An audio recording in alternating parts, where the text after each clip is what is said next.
Le code électoral est au cœur donc des débats au Parlement et naturellement les idées et les prises de position se posent à l'Assemblée nationale. Donc ce soir nous en parlons avec Saturne Jossou. Bonsoir. Bonsoir Joël Tchobé, bonsoir à nos auditrices, à nos auditeurs également, aux téléspectatrices et téléspectateurs de Sika TV. Bien évidemment. Et Louis Atineou, bonsoir. Bonsoir à vous Joël Tchobé et bonsoir à ceux qui nous écoutent. Gilles Lancet, également installé dans ce studio. Bonsoir. Bonsoir Joël, bonsoir à tous. Alors le premier que nous allons écouter, non Guy Dosso Mitokwe. Il est donc député, membre de la minorité parlementaire. Monsieur le Président de l'Assemblée nationale, il est écrit quelque part que tout m'est permis, mais tout ne m'est pas utile. Aussi, quand bien même que l'on détient une majorité aussi confortable que celle que détient le bloc de la majorité parlementaire, le bon sens recommande qu'on sache légiférer pour la postérité, et ceci dans un esprit de patriotisme irréprochable. Monsieur le Président de l'Assemblée nationale, aux États-Unis, une des plus vieilles démocraties modernes, la caution aux élections présidentielles est de $0. Cette mesure inclusive respecte en effet le principe selon lequel nul ne peut vendre et ne doit acheter les droits acquis par le sacrifice des pères fondateurs. En France, un pays de démocratie moderne, les droits universels sont définitivement acquis et sont exclus du champ de la spéculation financière. Le droit de vote, intimement lié au droit d'être candidat, ne peut être soumis à un cautionnement financier, tout comme le droit d'être candidat. Ainsi donc, les riches ne peuvent être plus candidats que les pauvres. Le caractère égalitaire de tous, à l'occasion de la mise en compétition des mandats de représentation politique, impose que l'argent ne serve pas de critère d'exclusion. Ainsi donc, la caution au présidentiel en France est de €0. Presque partout, les pays de démocratie moderne ne subordonnent plus la jouissance et l'exercice des droits de l'homme, des droits électoraux universels, du droit à des élections libres, égalitaires et véritablement concurrentielles, des droits politiques aux obstacles de l'argent. En subordonnant l'argent à tout, on transforme la République issue de la Conférence nationale de 1990 en République des casinos. Et puis, c'est aussi grossier de passer de 8,3 millions à plus de 200 millions de francs CFA, soit un taux d'augmentation de plus de 1600%. C'est une drôle moquerie parlant des élections législatives. De même, Monsieur le Président, pour ce qui est de l'élection présidentielle, passer de 15 millions de francs CFA à 250 millions de francs CFA, soit un taux d'augmentation de plus de 2000%, est non seulement drôle, mais également un acte témoin d'une mafieuse malice d'exclusion. Fixer de l'argent de cautionnement pour être candidat à une élection est une exception et l'on ne doit pas abuser d'une exception. C'est inadmissible tout simplement. Nous ne sommes ni en oligarchie, ni en plutocratie. Nous sommes en démocratie libérale de type moderne, une démocratie égalitaire. Nous devons arrêter ce jeu dangereux qui est préjudiciable à l'ensemble de notre nation. Ma génération doit saisir le sens des défis pour la préservation des acquis des pionniers du renouveau démocratique et de l'état de droit. C'est une priorité, je dirais même que c'est une exigence et une urgence. En politique, comme sur un champ de bataille, il est conseillé aux stratèges en chef de cesser d'avancer si en face des troupes d'une armée réputée redoutable, ils avancent sans résistance. Quand en face de vous tout est mou, craignez l'enlisement. De cette même manière, en démocratie moderne, une majorité ne peut pas se croire tout permis sans être un danger pour la paix. Monsieur le Président de l'Assemblée nationale, le document qui a été validé par la Commission des lois doit subir de profonds amendements, si tant est que notre Parlement est à l'écoute du peuple. Ce document, notre peuple n'en veut pas, du moins en l'état. C'est pourquoi je voudrais interpeller chaque député de la majorité parlementaire à entrer en lui-même et à accepter que des amendements de qualité puissent être apportés à ce dangereux projet, qui n'est rien d'autre qu'un énième complot contre notre peuple. Monsieur le Président de l'Assemblée nationale, au nom de quoi Doit-on tailler un document aussi important que le code électoral sur mesure et profiter de sa relecture pour régler des comptes personnels à des adversaires politiques? Le riche Atindéou, l'honorable Guy Dosso Mitokpe, qui dénonce la forte influence du pouvoir de l'argent en politique et dénonce même une république des casinos. Oui, je crois que c'est du moins ce que nous, sinon le député, l'honorable, a quand même pensé de l'ensemble du test soumis donc à l'appréciation des députés ce soir à l'Assemblée nationale. Et je dis, quand on regarde un peu ce qui se passe, quand on lit entre les mots des honorables donc de ce débat qui se mène, j'ai l'impression que effectivement il y a quelque chose qui se passe, où il y a un danger, où nous sommes en train d'opérer en tout cas un changement. Un changement peut-être difficile pour les uns ou peut-être bien pour d'autres. Mais le plus important, c'est qu'aujourd'hui, peut-être, il y a une majorité qui peut donc permettre à ce test d'être adopté.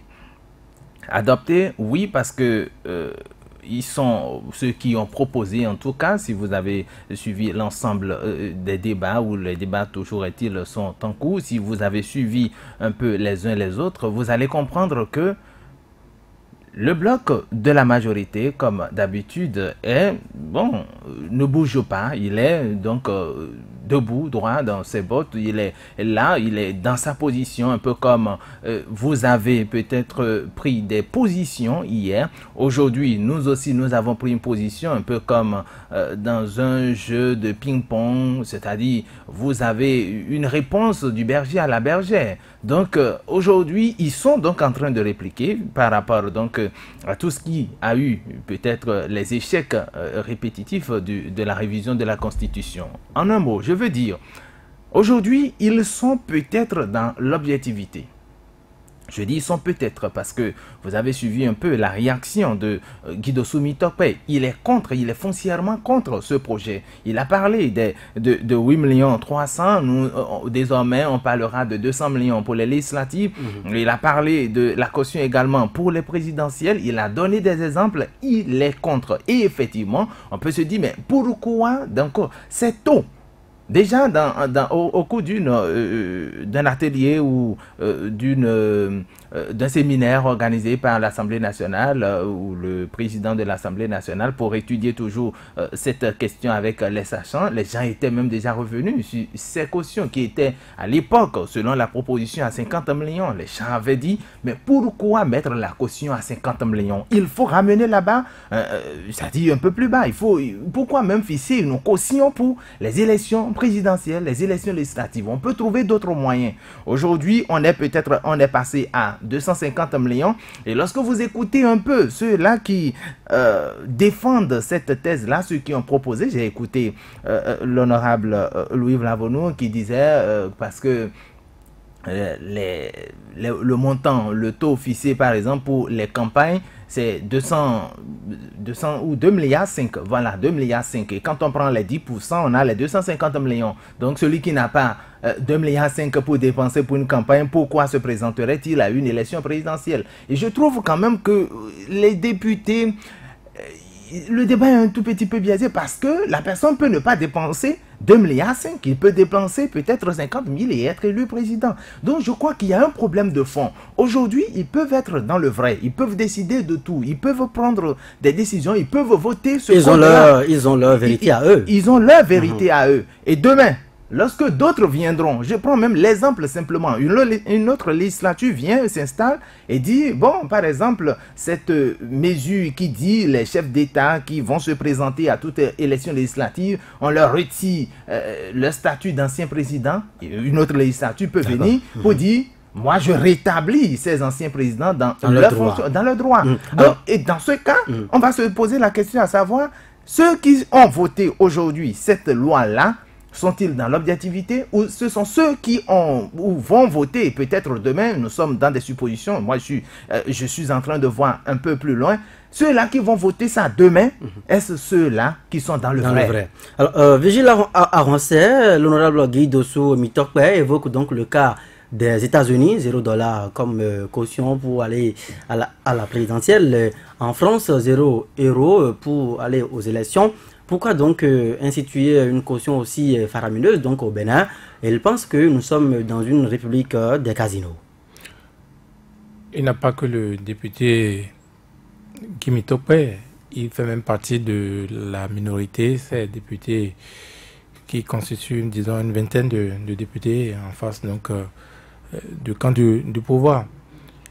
Parlant de la même caution, ou de l'augmentation de caution, il a le député Louis Blavonu, par exemple, qui a retoqué que mais pourquoi on montre en exemple la France, on montre l'exemple des États-Unis, et que voilà, il nous a rafraîchi la mémoire avec, disons, ces textes ou ces slogans de la révolution, l'ennemi, c'est les impérialistes, etc., etc. 1972.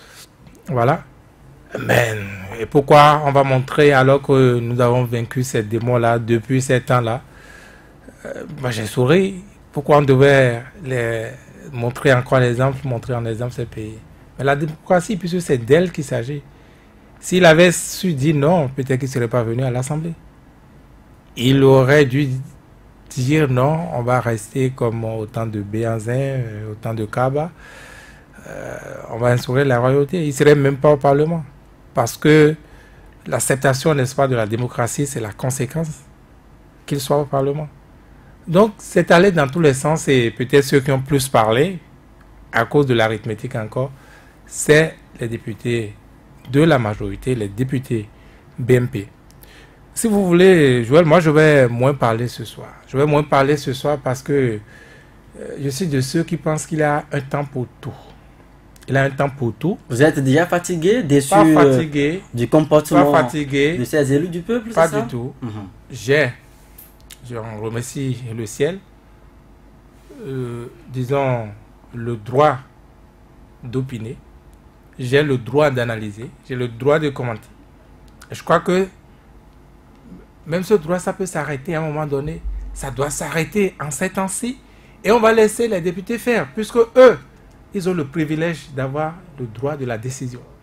Nous avons parlé, nous avons opiné. Il n'a pas que nous. Moi, j'ai entendu un député dire que les journalistes, il n'a pas cité énormément les journalistes, mais voilà, des éveilleurs de conscience qui manipulent, voyez, qui intoxiquent le peuple. Je pense qu'il faut effectivement s'arrêter et laisser les députés faire, puis surtout que la cuisine est en cours. Mais laissons-les faire. Et nous reprendrons encore notre droit, n'est-ce pas? C'est aussi un privilège, hein? Ce n'est pas donné à tout le monde d'avoir la chance d'un micro, de pouvoir donner son opinion. Et en tout cas, moi, il ne m'a jamais habité cet esprit, cette intention-là de manipuler qui que ce soit. Je donne librement mes opinions. Je ne suis pas Dieu, je suis très loin d'être Dieu. Je peux me tromper dans mes analyses, je peux me tromper dans, n'est-ce pas, mes commentaires. Mais bon, ça reste ce que c'est. Moi, je vous dis ce soir, je préfère encore laisser... Parler moins. Oui, parler moins, laisser les députés faire. Bon, il faut laisser les gens se tromper, même s'ils sont en train de se tromper. Il vaut mieux laisser peut-être... Vous voyez, le modèle démocratique, le modèle démocratique peut-être qu'est le nôtre, a-t-il peut-être atteint ses limites? Il faut laisser ses limites se révéler, quitte à peut-être on réinvente, n'est-ce pas, le modèle démocratique béninois. Donc, laissons les choses aller. De toutes les façons, vous allez vous commenter, remplir cette salle. Mais eux, ils ont l'arithmétique avec eux. Ils ont 62 députés, ils vont voter. Donc, il n'y a rien qu'on dira si ce soir qui changerait quelque chose. Je vous dis encore, je reprends mon silence, vous m'en excuserez, et je laisse faire. Après, on va commenter, on va en parler. Voilà. Ne vous en faites pas. Des questions par ici, vous en aurez. Saturne Diassou, Vigile avancé, propose que nous restons attentistes, que nous observons. Pas attentistes. Peut-être que lui aussi, il est déjà affligé. Est-ce qu'il faut rester dans cette posture? Chacun dans son rôle. C'est comme si on demandait aux députés à l'Assemblée nationale qui font le débat actuellement, à un moment donné, d'arrêter de voter d'Elva. Parce que dans la population, il y aurait certaines grognes qui montent. De dire qu'on laisse, on ne vote plus de loi, on laisse la population grogner et en son temps, on reprendra et on fera le débat. Moi, je suis journaliste et je crois que, quel que soit le nombre de fois qu'il faudra que je prenne la parole pour faire des analyses de façon objective selon moi, je le ferai. Même si cela ne change rien absolument. Mais c'est le travail que j'ai. Dans une démocratie, chacun a son rôle.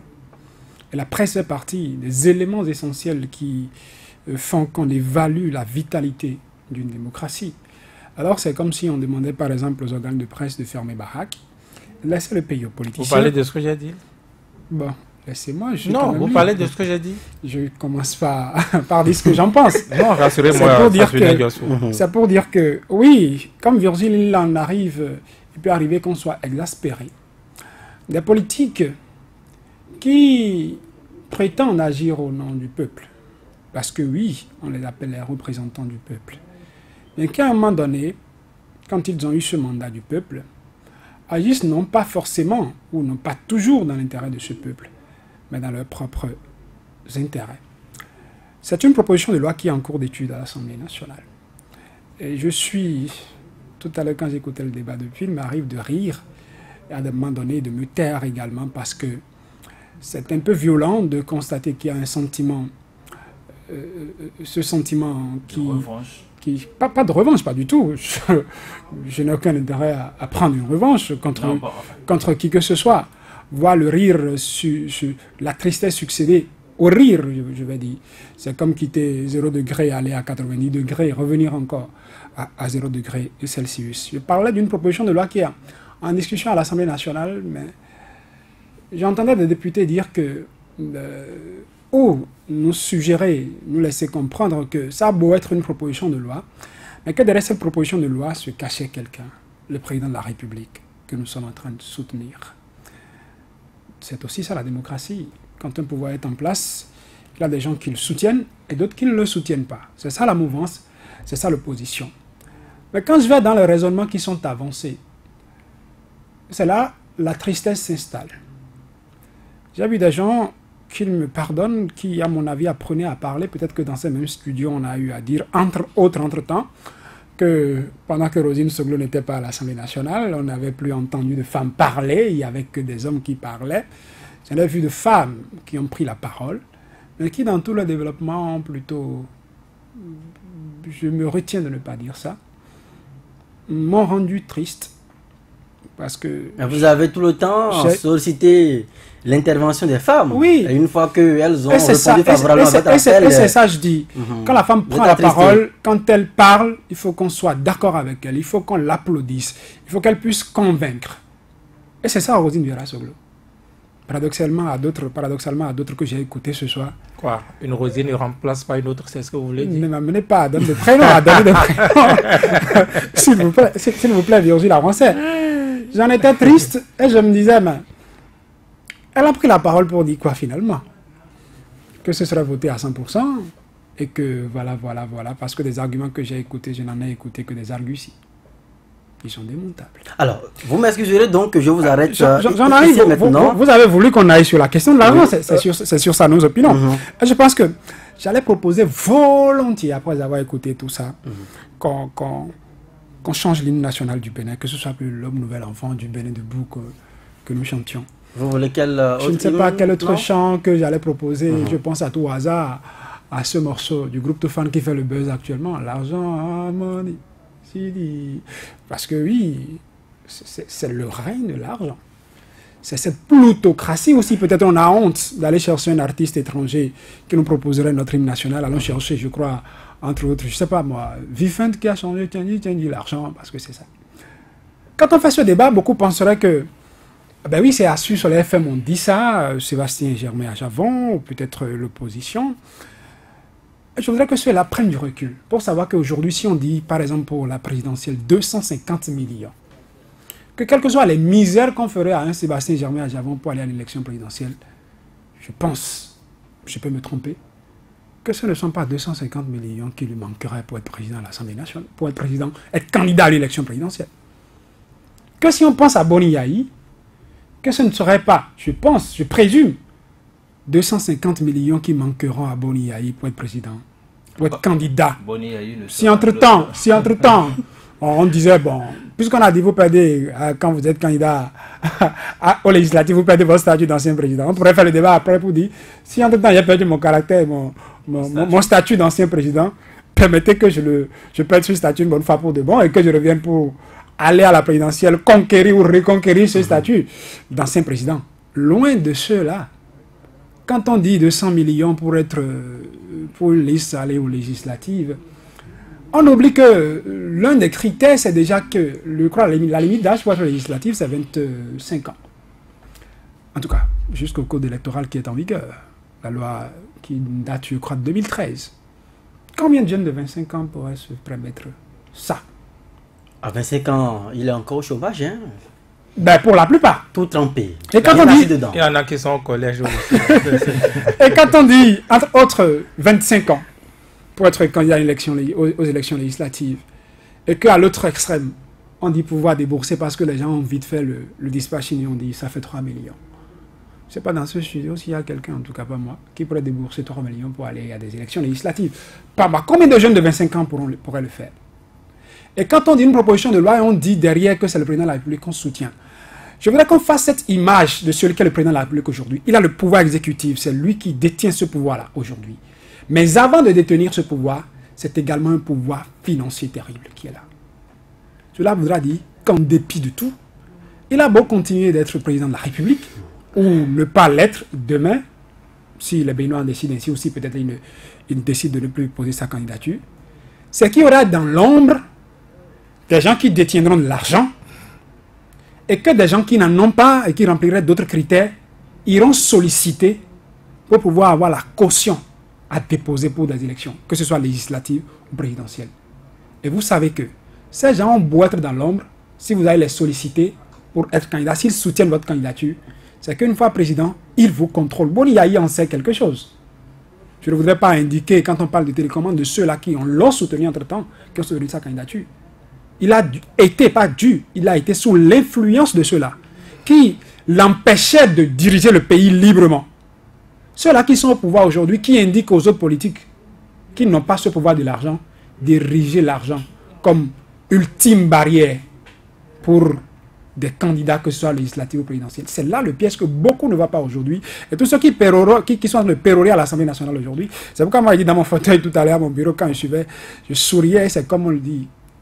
Le second nom de Dieu. Voilà, c'est le temps. C'est le temps. Gardez votre sourire. Et le temps viendra.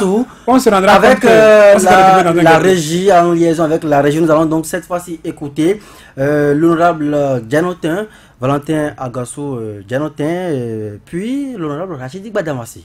Je vous l'avais dit, dans une émission dans ce pays, au lendemain de la formation du deuxième gouvernement. Le deuxième gouvernement était parti pour avoir en son sein 8 députés. À l'arrivée, on n'en a pas eu un seul. Et j'avais dit aux députés qu'ils se sont mordus le doigt. Mais s'ils ne savent pas faire pour les élections législatives de 2019, ils vont se mordre le bras. Votez la loi et vous ne serez plus ici prochainement. Vous ne savez pas le piège qu'on est en train de vous tendre. Vous allez vous éliminer vous-même. Vous allez vous tuer vous-même. Vous allez vous enterrer vous-même.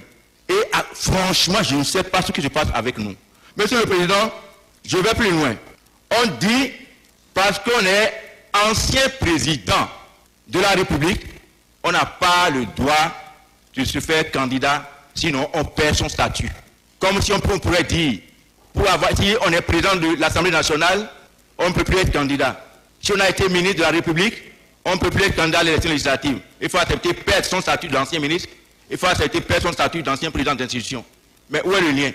Mais si les gens ont peur d'être élus dans leur constitution électorale, ils n'ont qu'à aller travailler, que de chercher à éliminer les gens par la loi. Ce n'est pas bien. Ces exclusions, ce n'est pas bien. Monsieur le Président, ils ont parlé d'exclusion. Je crois que ne soyons pas amnésiques. Ne souffrons pas de perte de mémoire. Et ne souffrons pas d'une déraison chronique. Mais dans ce pays, Monsieur le Président, pendant la conférence des forces vives de la nation, Monsieur le Président, les présidents Zissou, Aromadegbe Manga ont été exclus. La leçon des 70 ans, je ne sais pas s'ils ne connaissent pas l'histoire du Bénin. Il faut révisiter l'histoire du Bénin. Parce que l'histoire, c'est le récit des événements passés. C'est ce qu'on nous a appris à l'école. En ce moment, Monsieur le Président, qui a parlé? C'est la politique. Le Parlement, c'est le rôle de la politique. Au Parlement, nous ne faisons que la politique. Dans ce même pays-là, ils ont été exclus, Monsieur le Président. Mais quand on parle de la notion de caution de 200 20 millions ou bien 200 millions, on peut comparer le Bénin aux États-Unis. Aux États-Unis, il n'y a pas de caution.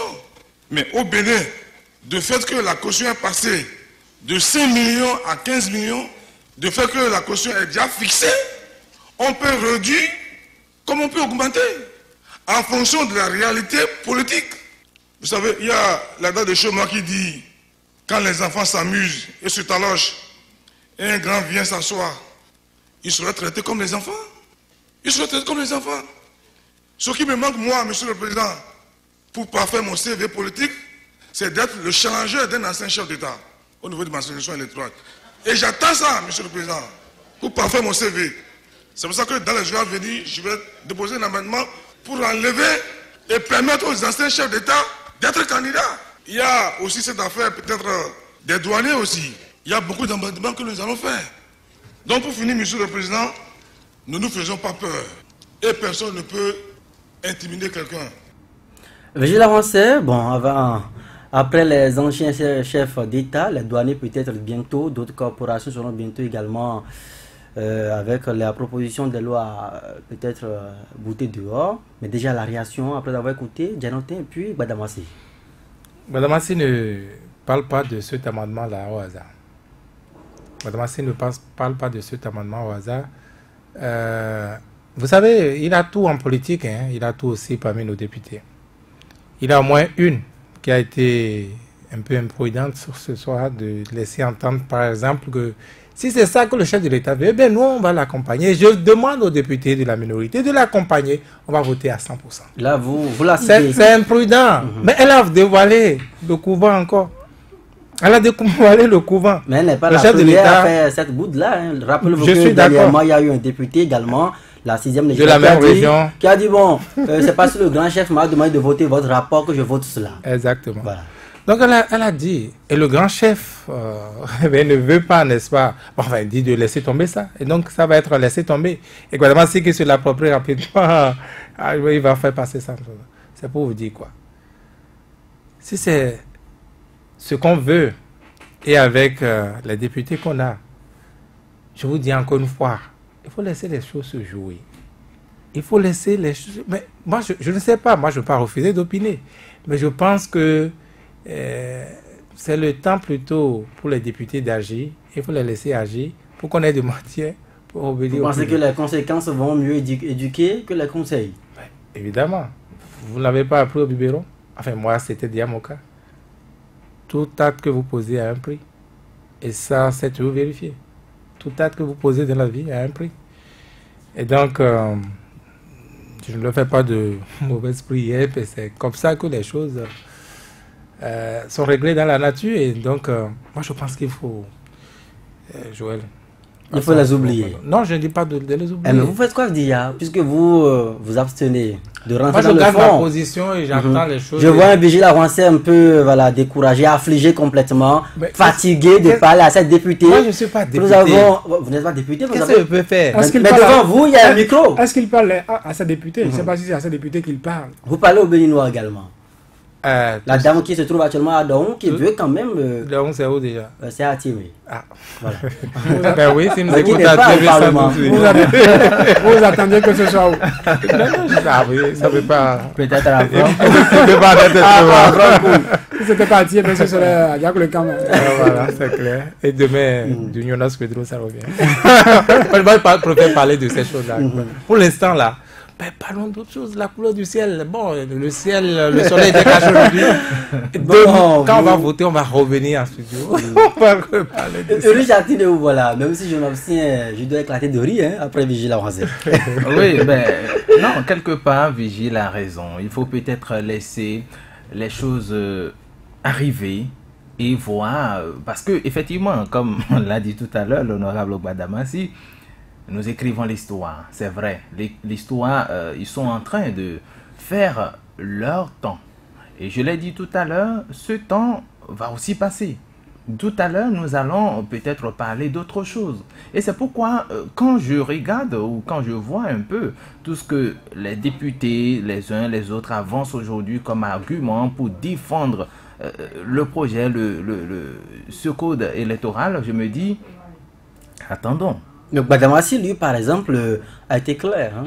Il veut gonfler son CV, compétir avec un ancien chef d'État dans sa circonscription électorale. Donc, il est pour qu'on laisse les anciens chefs d'État compétir tout au moins. Écoutez, c'est un défi personnel pour lui. C'est encore là la question, puisque à l'étape actuelle, à l'heure actuelle, le code n'est pas encore voté. On va voir si ce code sera effectivement amendé, s'ils vont peut-être introduire ces amendements pour permettre à ce que, bon, ceux-là puissent voter, mais c'est un danger en fait. Ils ouvrent en fait une porte qui va peut-être faire mal à notre démocratie. Qu'est-ce qu'ils sont en train de faire? Ils sont en train de réveiller ou de créer une sorte de frustration qui va au fur et à mesure dégénérer. Comment? Je l'ai dit tout à l'heure quand je parlais d'une autre législature peut-être qui viendra et qui remettra en cause tout ce qui a été fait sous ce mandat ou sous cette législature. Mais imaginez qu'un autre chef d'État arrive au pouvoir. C'est des exemples que je donne. Je dis bien, c'est des exemples que je donne. Et je n'incite personne à une rébellion ou à quoi que ce soit. Je dis, un autre chef d'État vient et dit, moi, je décide. Ou du moins, il fait voter des lois qui, par exemple, demandent que quelque ancien chef d'État ou qui que vous soyez, si vous avez des entreprises entre-temps exonérées de taxes, on va faire un redressement à tous ceux-là, ils vont payer. S'ils ne payent pas, ils perdent leur titre d'ancien président. Mais écoutez, nous allons ouvrir le règne de l'arbitraire. Et ceux qui ont le pouvoir décideront comme ils veulent. Mais ce n'est pas possible. Lorsque vous votez, lorsque vous légiférez, c'est pour la postérité. On ne regarde pas maintenant, on ne voit pas. La loi est impersonnelle. La loi, merci beaucoup. La loi est impersonnelle. Mais pourquoi vouloir tailler les lois sur mesure pour arranger quelqu'un, pour vouloir faire du bien à quelqu'un? Parce que c'est vrai, ils sont en train de jouer leur avenir politique. Ils savent que si les lois ne sont pas taillées comme cela, eh ben, il sera difficile à certains de revenir. Donc, au-delà du chef de l'État, ils sont en train de se battre également pour eux-mêmes. Ils sont en train de se battre pour eux-mêmes. Donc, c'est dire que ils doivent, au nom de cette démocratie, au nom de... Moi, je pense qu'il faut encore leur parler, parce que tout est encore possible. C'est vrai que, effectivement, un député a dit, au lieu de... comme Vigile a dit quoi, ceux-là qui doivent en principe éveiller les consciences deviennent des manipulateurs. Je dis, écoutez, tous autant que nous sommes, nous avons la possibilité d'éveiller comme d'intoxiquer. Et vous faites quoi actuellement là? Nous sommes en train d'informer. D'accord. Saturnin Diasso, rapidement sur la question. Revenons sur cette question de l'argent. C'est peut-être là la bêtise, l'abrutissement, excusez que j'utilise ces termes pour... Vous êtes un peu sévère. Pour désigner ces arguments, je voulais dire, agressifs. Permettez que peut-être je place le ment à la place du si.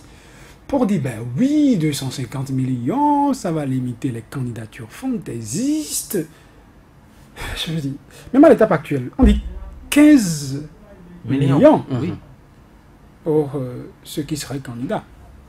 Quand nous sortons la liste de ceux qui ont été candidats aux élections passées, combien de fantaisistes on en a trouvé parmi eux, à part l'autre qui construit des boîtes de nuit et des églises, qui promet ça. Qui double les pédiums des journalistes aussi. Mais non. Vous avez vite oublié. Il n'a pas eu les 15 millions. Lui, il n'a même pas passé. Il n'a même pas eu. Je voulais aller sur ce terrain qui demande à Barack Obama, qui parle même en anglais, de lui envoyer de l'argent.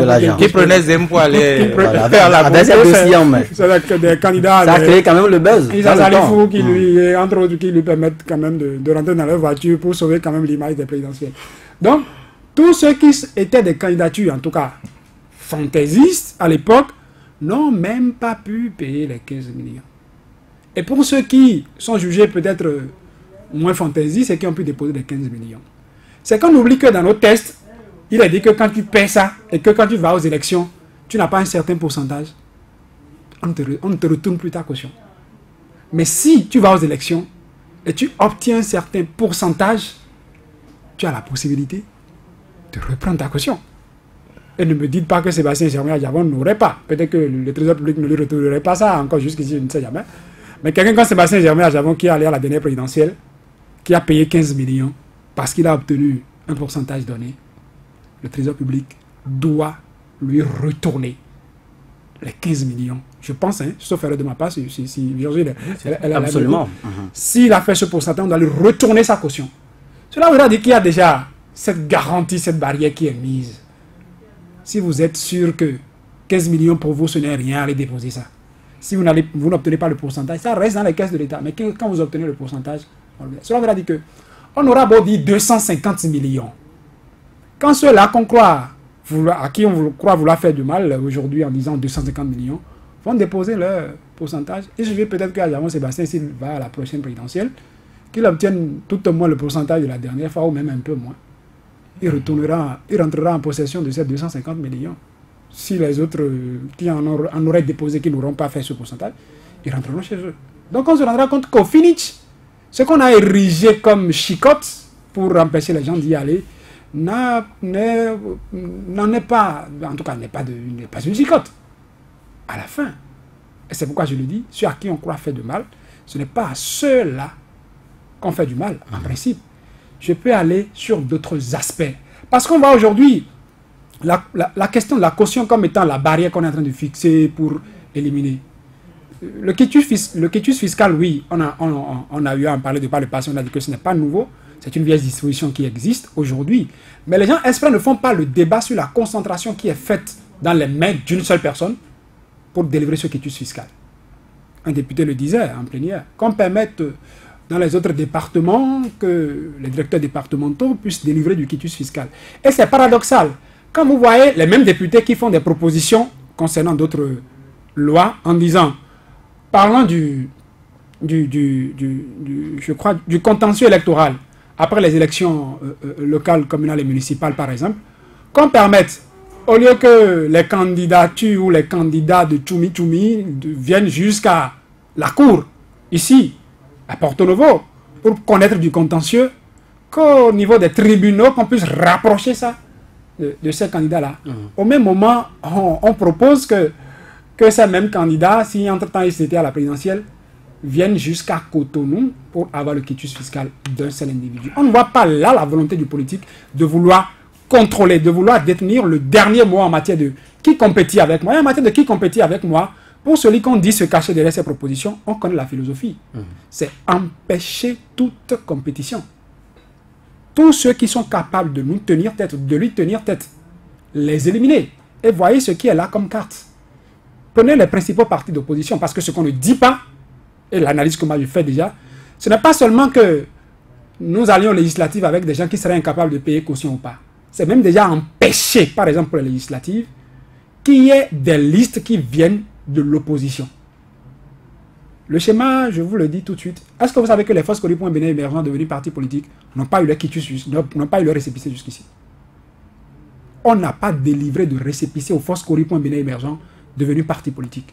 Et si d'ici septembre, les forces Coripoint Bénin émergents, je crois, n'arrivent pas à avoir leur récépissé, on serait déjà, sauf erreur de ma part, on commencerait pas à se retrouver dans une marge avant les élections, avant le début du processus électoral, qui empêcherait qu'on délivre le récépissé à un parti qui n'existerait pas encore. Même chose pour le parti USL. Pas encore de récépissé jusqu'ici. Cela voudra dire quoi? Et il y a dans les coulisses, on vous le dira. On leur dit, pour certaines confidences, sautez jusqu'au quatrième état et revenez, vous n'aurez pas le récépissé.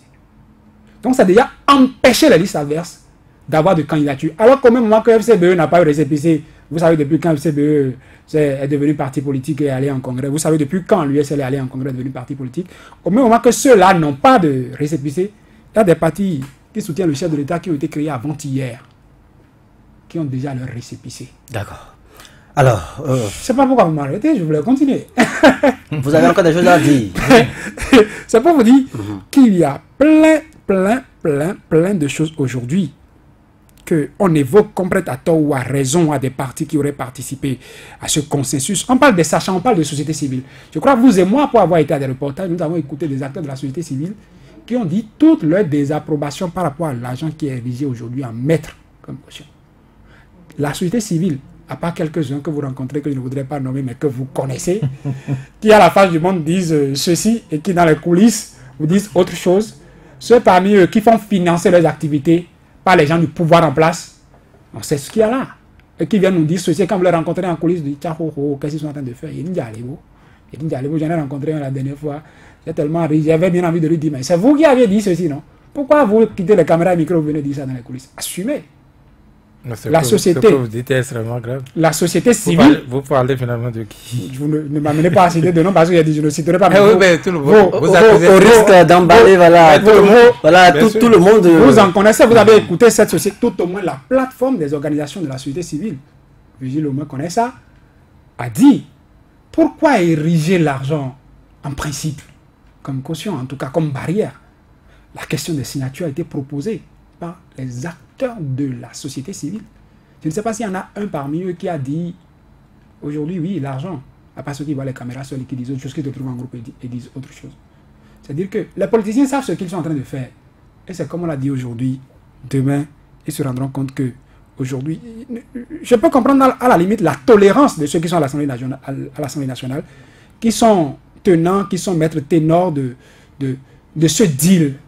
Certains d'entre eux sont forclos. Ils ne peuvent plus être candidats à l'élection présidentielle. Donc ils s'en foutent qu'on dit 250 millions, 300 milliards. Ils s'en foutent. Et ils ne seront pas. Ils ne seront plus candidats à l'élection présidentielle. Donc tant pis, après nous le déluge. Et ironie du sort, comme pour dire que ce qui nous intéresse, c'est contrôler le pays, diriger le pays, ou ce qui nous intéresse, c'est rester à l'Assemblée nationale. Pourquoi pour les chefs quartiers, on n'a pas jugé bon augmenter la caution? Peut-être qu'on va en venir là. On est resté à 200. Les amendements n'ont pas encore fini de tomber. À 2500 pour les élus locaux, les chefs quartiers et autres. Mais on a jugé bon aller au niveau de la présidentielle des législatives. Les politiciens savent de quoi ils parlent. Ils font peut-être le pitre aujourd'hui à l'Assemblée nationale, mais demain, je crois que les mêmes reviendront. Le second nom de Dieu, c'est le temps, on est là, on va les observer. Laissons le temps au temps. Ils n'ont qu'à voter. Ce sont eux, contrairement à ce que disait Ulrich, c'est ceux qui ont le pouvoir de décider qui décident.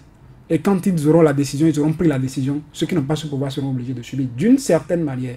Même si aujourd'hui on interprète le silence de ce peuple-là, comme le disait un député qui disait, mais en venant ici, j'ai pris ma voiture, je m'attendais à voir devant à l'esplanade de l'Assemblée nationale les gens, mais je ne les ai pas vus parce qu'on a dit, il y a bombe, il y a tout, mais je suis ressorti, je n'ai trouvé personne.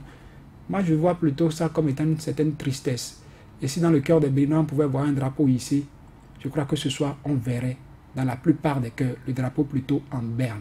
Parce que ce qui se joue là, c'est plutôt triste que glorieux. Voilà, il faut quand même dire qu'aux dernières nouvelles, la plénière est suspendue. Les débats viennent donc d'être suspendus et reprendront demain au même endroit, au palais de gouverneur à Porto-Novo, toujours sur le contenu donc du code électoral. Je voulais rebondir un complément à faire. Sur ce que disait tout à l'heure Saturnin Diossou, un peu comme quoi c'est la majorité qui décide.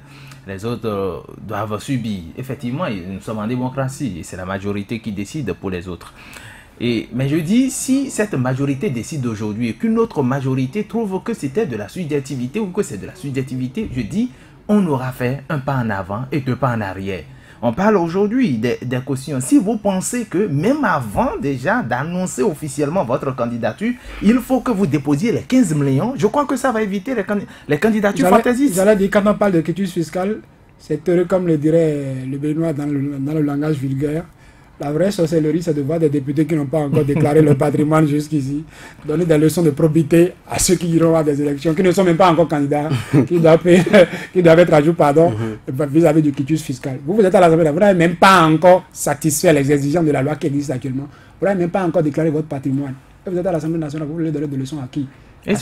À ceux qui ne vous connaissent pas. Et c'est ce que nous disons, un quitus fiscal. Et à quelques jours, à quelques mois des élections, on décide d'opérer une réforme dans ce secteur pour dire désormais c'est une seule personne qui doit donner ça. Et vous décidez que c'est une seule personne qui délivre désormais le quitus fiscal et par la même occasion, vous décidez de mettre dans le code électoral que le quitus fiscal plutôt doit faire partie des pièces à fournir. Donc, mais c'est une vieille disposition, comme le disait Saturnin Diossou. Non, mais entre-temps, ce n'était pas une seule personne. Voilà. C'est la nuance à faire. Non, on a changé les règles,